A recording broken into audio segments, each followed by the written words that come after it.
Basically what I'm going to do is I'm going to put this arm out here. So I'm going to get this to a straight line. That way I can expose where the subscap is. Okay. So subscap is going to be anterior to the lateral border of the scapula. So if everybody can feel your scapula, feel the lateral border, and you're just going to go right anterior to it. You got to get past your lat, and then that's where you're going to see it. So if you can see here, this is the lateral border here, and then I'm going to go just anterior. So you see this, there's a little spot you can fall into. So what you're going to do with your left hand, when you're on the left side, you're going to just get those fingertips, and I'm putting a little bit of traction here on her arm with my right hand, and then I'm just going to drop in. Notice I'm not pressing a lot of pressure, but once I find that muscle, I'm just going to hold that spot, and what applies pressure is once that arm starts coming back in. So how's the pressure right there? Yeah, that's okay. Okay, a little tender? A little bit. Okay, so now what I'm going to do is we're just going to kind of move her through her range of motion to really get a good stretch on that subscap. So right here, I'm not pressing a ton, but I am putting pretty firm pressure on there.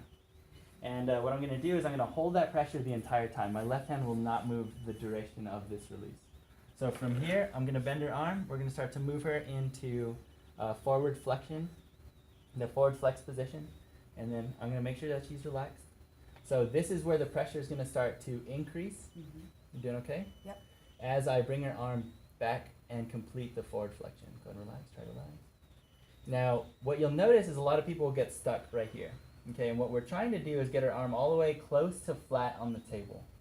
So as we're getting, as we're holding the position here longer, the release is going to start to let go, and then you'll notice it's going to start to fall more and more by itself. Okay, and then you can kind of guide it with this hand, but don't push it down. You just kind of guide it. So notice all I'm doing is guiding, and it's starting to fall more and more. Y'all seen that? And then we're going to complete through circumduction. So we're just kind of letting this shoulder fall all the way back down to its original position here. And then just to finish it off, I'm going to do internal and external rotation. So I'm going internal, and it's going to start to pick up again. A little tender right there. See? And then I'm going to go into external rotation. Just stop as soon as it gets really tender. You're going to feel that muscle kind of come up against you, and then you know it's going to get a little tender for them. So this part should feel pretty good. Yes. And this part's going to make it worse, is when you go this way. Okay? You're never picking up your left hand? And it's never moving. It's just holding that constant pressure, right?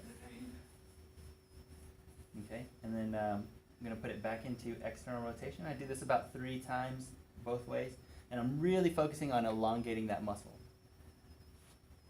So subscap usually is affected whenever you're holding things against your body, or doing work that's in front of you, like keyboard work. So this muscle really needs to be released in a lot of people, but it's often overlooked. And then I'm just going to finish with gentle traction, slight shaking here. Doing okay? And I haven't changed pressure the entire time. Feel pretty good? Yeah, it does. And then now with the traction, I have traction, and I'm just going to ease out, and then I'm going to let that traction go.